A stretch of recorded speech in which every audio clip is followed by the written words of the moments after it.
What is up, guys? Eddie from Gaming Connection here, and as you can see, we're going to go ahead and show you how to hack into a server and make a fun YouTube video about it and grief it, and do all what those other quote-unquote typical griefing YouTubers do here.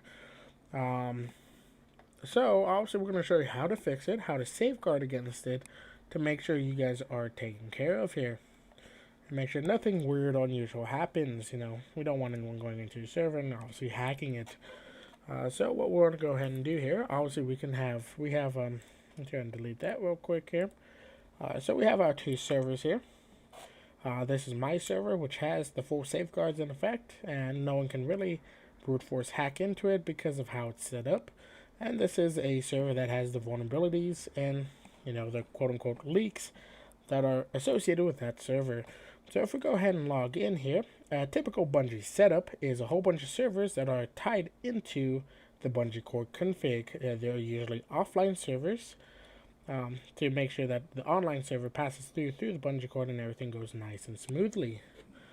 So obviously from here, you can go ahead and see here, we are obviously in the server here. We're logged in. You can see the Bungie core tab interface and all that. So obviously we are in, and also I cannot do anything. So what happens? How does this exploit work? So this exploit works because sometimes we are in a rush, we're in a dally, or whatever it may be, to get, hurry up, get the server online here, and we may accidentally leave a public IP address open.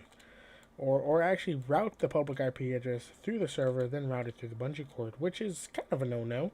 We'll show you also how to go ahead and fix that if you're renting servers, to make sure you also safeguard against this. So obviously, what we're going to go ahead and do here is we're going to go ahead and find that exported port that we can go ahead and use to go ahead and exploit and quote-unquote grief.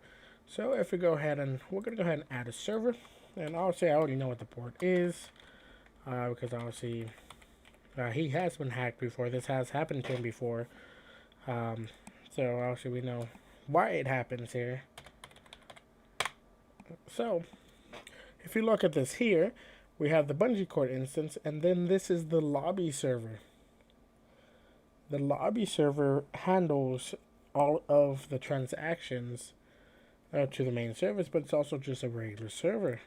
And also we can go ahead and log in, and we're in like Jim here, but also, we can't just break things. We can't just, make magic happen here. Even though it's offline here, it's still using our name here of Dark Firestar. Now, with that said here, we can go ahead and use an offline account because of how Bungie works. Because it needs the main servers to be offline, because it will handle all the online authentication. So with that said here, we're going to go ahead and use a quote-unquote cracked launcher here to go ahead and get us access into it here. We'll go ahead and move this up into the top upper corner here. And obviously I already know who the server owner is because he is my friend here. So we're going to go ahead and use 1.11 because that's what the lobby server is on. And we're going to go ahead and launch the launcher here. Now to go ahead and prove that this is obviously a cracked launcher here, we are going to go ahead and, come on now, there we go. We're going to go ahead and, try connecting to both my server and his server through the Bungie core. We're good, invalid session.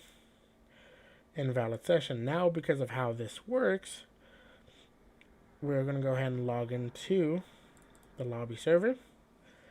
And because we are offline, it just works. And we can go ahead and do some naughty things. Boom. So obviously we can go ahead and destroy things. Obviously that is not good, and they can go ahead and op all their friends. Oops. They can go ahead and have all their friends and grief the server. Now,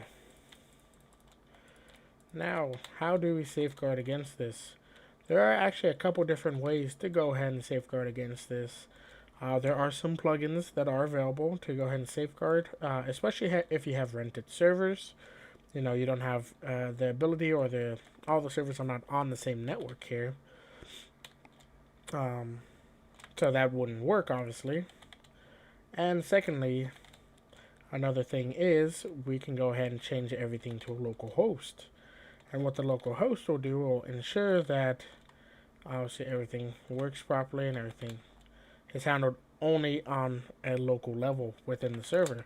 So what that means here is we are going to go ahead and change. Obviously I have this as the IP address. Obviously it's you can easily find it out if you're going to plan to hack him or anything like that. We're going to go ahead and change it to 127.0.0.1. We're going to go ahead and hit save.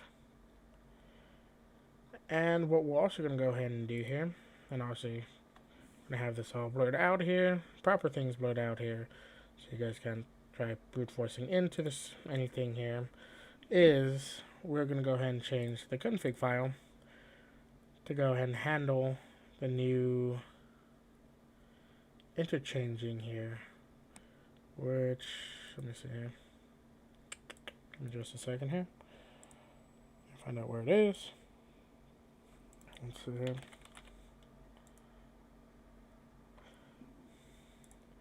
Okay, so obviously we have all this, and then we have the config YML. This is the traditional config YML for everything here, and obviously we have the IP addresses that we're changing. So obviously one of them is going to go ahead and be the lobby. Remember where it was, 127.0.0.1, and we're going to go ahead and repeat this for all of the server addresses just to make sure that no one can brute force their way in. And this is probably the easiest way just to make sure everything just works properly here. So we're going to go ahead and hit save. Okay, so we're going to go ahead and go over here. We are going to go ahead and reboot the lobby under the new safeguard here. And we are going to go ahead and reboot the bungee cord sequence. And I was kind of working on some things earlier, trying to get things working. Server owning is a mess at times, but hey. So, if we go ahead and move over here, we're back into our correct client right here.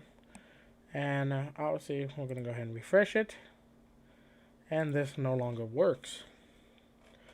Now to go ahead and prove that it is, this was the open IP address that you guys saw. And the port here. And now everything's handled on a local level.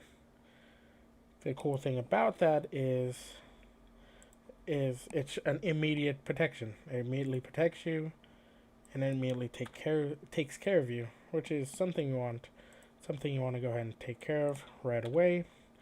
Make sure you're protected. Make sure nothing happens to your server. That is actually the easiest way. Now to go ahead and there are several plugins, and we'll link them down below in the description to go ahead and safeguard your rented servers or whatever it may be. Make sure you're safe there. But it's that easy. Just one misstep, or if you're too much in a rush, could down the road lead to someone finding out what those ports are, which, I mean, if you use a port sniffer on the IP, it's very easy to find out. So with that all safeguarded there, you are safe, and you're pretty golden and nothing will happen to you again. And that's probably the cool thing. So this is how to hack any bungee cord server, the easiest way possible, and also how to safeguard against them. Like I said, everything is in the description here. Hope you enjoyed this, guys. If you did, hit that like button, and I'll go ahead and answer any questions that you may have in the comments. I hope you have a good rest of your night, afternoon, whatever it may be in your part of the world, and keep on crafting.